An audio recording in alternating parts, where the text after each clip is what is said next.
Website डिजाइनिङको यो अर्को एपिसोडमा यहाँलाई हार्दिक स्वागत छ। यो एपिसोडमा हामीले वर्डप्रेसको वेबसाइटमा हेडरलाई कसरी कस्टमाइजेसन गर्न सकिन्छ त्यो टपिक्समा जानकारी दिनेछौँ। आउनुहोस् टपिक्सलाई सुरु गरौँ। सुरुमा वर्डप्रेसको ड्याशबोर्डमा लगइन गरेर जानुहोस् र त्यसपछि यहाँनिर एपियरेन्स भन्ने देख्न सक्नुहुन्छ लेफ्ट साइडमा। यसमा गइसकेपछि यहाँनिर कस्टमाइज भन्ने अप्सनमा क्लिक गर्नुहोस्। कस्टमाइजमा क्लिक गरिसकेपछि हामी यो पहिलो चरणमा चाहिँ वर्डप्रेसको यो हेडर सेक्सनलाई कसरी कस्टमाइजेसन गर्न सकिन्छ त्यो बारेमा जानकारी दिनेछौँ। अब यसको लागि हामी सुरुमा यहाँनिर हेडर बिल्डर्स भन्ने अप्सन छ, यसमा जानुपर्ने हुन्छ र यहाँ गइसकेपछि हामीले सुरुमा यहाँनिर एलिमेन्ट्स भन्ने अप्सन तपाईँले देख्न सक्नुहुन्छ र यहाँनिर चाहिँ यता राइट साइड भेट्नु होला साइड लोगो अथवा प्राइमरी मेनु छ यहाँनिर। अब यहाँनिर चाहिँ साइड लोगोलाई हामीले कहाँनिर राख्ने हो त्यो राख्न सक्छौँ। अब साइड लोगोलाई या मेनुभन्दा माथि राख्ने हो भने चाहिँ यसलाई यहाँबाट ड्र्याग गरेर यहाँनिर लगेर राख्न सकिन्छ र यसरी राख्दाखेरि चाहिँ हाम्रो यस्तो खालको डिजाइन बन्नेछ। अब यसै गरी यसलाई चाहिँ साइड लोगोलाई चाहिँ हामीले राइट साइडमा पनि यसरी राख्न सकिन्छ, तर कमनली म्याक्सिमम युज भनेको चाहिँ यो हाम्रो लोगो चाहिँ हाम्रो वेबसाइटको लेफ्ट साइडमा युज हुन्छ धेरै जसो। यसरी नै बेटर देखिन्छ, राम्रो देखिन्छ। त्यसपछि हामीले यहाँनिर मेनु प्राइमरी मेनु छ, यो मेनुलाई पनि हामीले यसरी थोरै अगाडि पछाडि लेफ्ट राइट सार्न सक्छौँ। हामीले कहाँनिर राख्ने हो त्यसलाई त्यही अनुसारले राख्न सकिन्छ। अब त्यसपछि यहाँनिर फेरि माथिपट्टि अर्को सेक्सन छ, यहाँनिर प्लस आइकन तपाईँले देख्नुहुन्छ। प्लस आइकनमा क्लिक गरिसकेपछि हामीले यहाँनिर सेकेन्डरी मेनु भन्ने देख्छौँ। अब यसलाई क्लिक गर्ने बित्तिकै हामीले यहाँनिर यो सेकेन्डरी मेनु चाहिँ राख्न सकिन्छ, जुन चाहिँ हाम्रो यो टपमा देखिनेछ। अब यसलाई हेड गरेर हेर्दाखेरि यो सेकेन्डरी मेनु चाहिँ हाम्रो सबैभन्दा टपमा देखिनेछ र यो मेनुलाई पनि हामीले बिचमा राख्ने हो वा राइट साइडमा राख्ने हो वा लेफ्ट साइडमा राख्ने हो, यहाँ हामीले सजिलोसँग राख्न सकिन्छ। यसलाई पनि यतापट्टि लेफ्ट साइडमै राम्रो देखिन्छ। अब यसपछि यहाँनिर चाहिँ यसरी हामीले नर्मली रूपमा चाहिँ यो मेनुलाई यसरी एडजस्टमेन्ट गर्न सकिन्छ। अब त्यसपछि यहाँनिर साइट टाइटल अर लोगो भनेको छ। अब यसमा क्लिक गर्नुहोस् र यहाँ गइसकेपछि यहाँनिर रिमुभ गर्न सक्छौँ, चेन्ज गर्न सक्छौँ।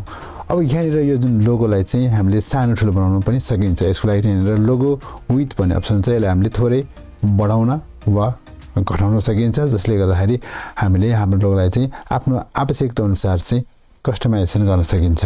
र यो गरिसकेपछि यहाँबाट हामीले पब्लिस गरिदिनु पर्ने हुन्छ। अब यहाँनिर चाहिँ मैले यो अस्त्रको थिम युज गरेको छु, तपाईँले युज गर्नुभएको थिम फरक छ भने यसको कस्टमाइजेसन तरिका पनि फरक हुन्छ। त्यसपछि यहाँनिर हामी ब्याक गरेर यहाँनिर प्राइमरी मेनु भन्नेमा जान्छौँ र प्राइमरी मेनुमा गइसकेपछि हामी यहाँनिर चाहिँ जेनरल अप्सन र यहाँनिर चाहिँ डिजाइन भन्ने देख्न सकिन्छ। अब यहाँनिर माउसलाई चाहिँ यो मेनुमा लाँदाखेरि यहाँनिर यस्तो पेन जस्तो एउटा पेन्सिल जस्तो देख्न सक्नुहुन्छ। यो पेन्सिल जस्तोमा क्लिक गर्नुभए पनि हुन्छ वा तपाईँले यहाँनिर गएर चाहिँ डिजाइन सेक्सनमा गएर यहाँनिर विभिन्न अप्सनहरू छ त्यहाँबाट पनि जान सक्नुहुन्छ। अब यहाँनिर जुन हामीले माउसलाई यो मेनुमा टच गर्दाखेरि यो जुम भएर आइरहेको छ। अब यसको लागि चाहिँ यहाँनिर मेनु होभर स्टाइल भनेको छ, यो स्टाइललाई चाहिँ हामीले नन गरिदियो भने यहाँनिर कुनै पनि इफेक्ट हुँदैन। अब यहाँनिर अरू इफेक्टहरू पनि छन्, अन्डरलाइन ओभरलाइन भन्ने इफेक्टहरू छन् जुन चाहिँ यहाँनिर तपाईँले चेन्ज गर्दै हेर्न सक्नुहुन्छ। यहाँनिर चाहिँ मैले जुम इन नै राखेँ, त्यसपछि यसलाई पुनः पब्लिस गरेँ। त्यसपछि जुन यो हाम्रो मेनुको फन्ट छ, यो मेनुको फन्टलाई पनि हामीले बढाउन घटाउन सकिन्छ। यसको लागि चाहिँ यहाँनिर थोरै स्क्रोल गर्नु होला, यहाँनिर मेनु फन्ट भन्ने अप्सन छ। मेनु फन्टमा गइसकेपछि यहाँनिर यो पेन्सिल जस्तोमा क्लिक गर्नु होला र यहाँनिर चाहिँ फन्ट फ्यामिलीमा गएर तपाईँले कुनै पनि फन्ट चाहिँ युज गर्न सक्नुहुन्छ र त्यसपछि यहाँनिर फन्टको साइज चाहिँ यहाँबाट बढाउने घटाउने गर्न सकिन्छ। त्यसपछि यहाँनिर फन्टको वेट भनेको छ, फन्टलाई चाहिँ कति बोल्ड बनाउने भन्ने कुरा हुन्छ। यहाँनिर कति ठिक लाग्छ, कति सुट गर्छ तपाईँले बनाउनु भएको वेबसाइटमा त्यही अनुसार चाहिँ यसलाई राख्नुहोला। र त्यसपछि यहाँनिर हाइटको कुरा छ, यहाँनिर चाहिँ तपाईँको हाइट पनि बढाउन सक्नुहुन्छ। त्यसपछि यहाँनिर पुनः पब्लिस गरिदिनु पर्ने हुन्छ। यो जुन मेनुको मार्जिन छ यहाँनिर मेनुलाई टपमा कति बटममा कति भनेर हामीले यसरी राख्न सकिन्छ। यो जुन मेनुको चाहिँ लेफ्ट र राइट बिचको ग्याप चाहिँ कति राख्ने भनेर चाहिँ यहाँनिर राख्न सकिन्छ। जस्तै मैले यहाँनिर 5 राखेँ, 10 राखेँ, 10 राख्दाखेरि थोरै स्पेस बढेको छ। अब होइन भने हामीले यहाँनिर चाहिँ टप र बटममा मात्रै बढाउने हो भने चाहिँ अथवा लेफ्ट र राइटमा मात्रै बढाउने हो भने चाहिँ यता साइडमा यो लक गर्ने ठाउँ छ, यो लिङ्क भोल्युम टुगेदर भन्ने, यसलाई टच गर्नुहोला। त्यसपछि राइटमा कति स्पेसमा राख्ने र लेफ्टमा कति स्पेसमा राख्ने यहाँनिर राखेर चाहिँ यसरी हाम्रो मेनुको लेफ्ट राइटको ग्यापलाई चाहिँ मेन्टेन गर्न सकिन्छ। जस्तै मैले यसलाई चाहिँ 25 राखेँ र 25 राख्दाखेरिमा यसरी तपाईले हेर्न सक्नुहुन्छ यो चाहिँ हाम्रो कस्टमाइज भइसकेको छ। त्यसपछि यसलाई यहाँबाट हामीले पब्लिश गर्न सकिन्छ। अब यसै गरी यहाँनिर चाहिँ हाम्रो मेनुको जुन कलर छ यो कलरलाई पनि हामीले चेन्ज गर्न सकिन्छ।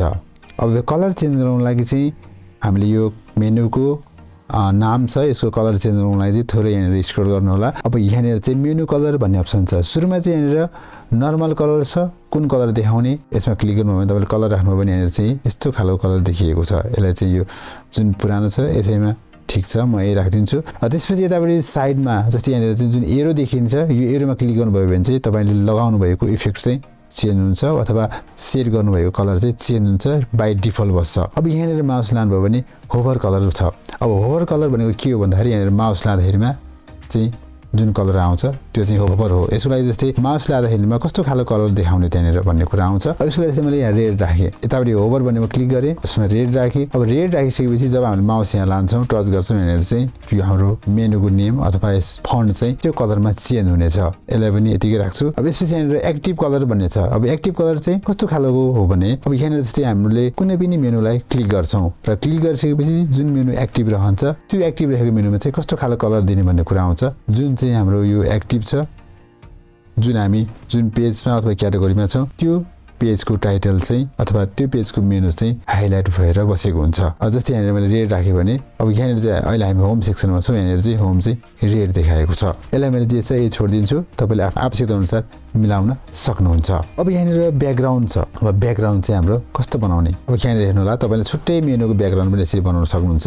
यहाँ कुनै पनि कलर चाहिँ यहाँ तपाईँले राख्न सक्नुहुन्छ, एकदमै सजिलो छ। अब यसलाई चाहिँ मैले राखेन, यसलाई मैले यहाँबाट अन्डु गरेँ। अब त्यसपछि यहाँनिर हामीले समग्रमा गर्न सक्ने कुराहरू धेरै छन्, यहाँले आफ्नो आवश्यकता अनुसार चाहिँ चेन्ज गर्न सक्नुहुन्छ। अब यहाँनिर चाहिँ यो मेनुको पुरै कलर चेन्ज गर्ने हो भने कसरी चेन्ज गर्ने त? अब यहाँनिर मेनुको सेक्सनमा छुट्टै यस्तो पेन्सिल देखिएको छ भने यहाँनिर चाहिँ टपमा एउटा पेन्सिल देखिएको छ, यसमा क्लिक गर्नु होला र क्लिक गरिसकेपछि यहाँनिर चाहिँ अर्को यो जेनरल र डिजाइन भन्ने अप्सन आउँछ। अब यहाँनिर हामीले यहाँनिर चाहिँ यसको हाइटहरू पनि बढाउन घटाउन सकिन्छ र त्यसपछि यहाँनिर डिजाइनमा गइसकेपछि यहाँनिर चाहिँ ब्याकग्राउन्ड भन्ने अप्सन तपाईँले देख्न सक्नुहुन्छ। अब ब्याकग्राउन्डमा चाहिँ कस्तो खालको कलर राख्ने मेनुमा जस्तै रेड राख्ने अथवा कुनै पनि कलर राख्ने, कस्तो खालको कलर राख्ने हो तपाईँले त्यो कलर चाहिँ यहाँनिर सजिलैसँग राख्न सक्नुहुन्छ, जुन चाहिँ हामीले मजाले यहाँबाट सजिलैसँग चेन्ज गर्न सकिन्छ। त्यसपछि यसलाई चाहिँ हटाउने हो भने चाहिँ यहाँनिर यो एरो छ, यो एरो अन्डु गर्छौँ हामी। यसलाई क्लिक गरिसकेपछि जुन चाहिँ हाम्रो बाइ डिफल्ट जे छ त्यही कुरा चाहिँ सेट हुन्छ। त्यसपछि यहाँबाट हामीले पब्लिस गरिदिनु पर्ने हुन्छ। पक्कै पनि यो भिडियो यहाँको लागि एकदमै उपयोगी भयो होला भन्ने आशा गरेको छु। अहिले यति नै, धन्यवाद।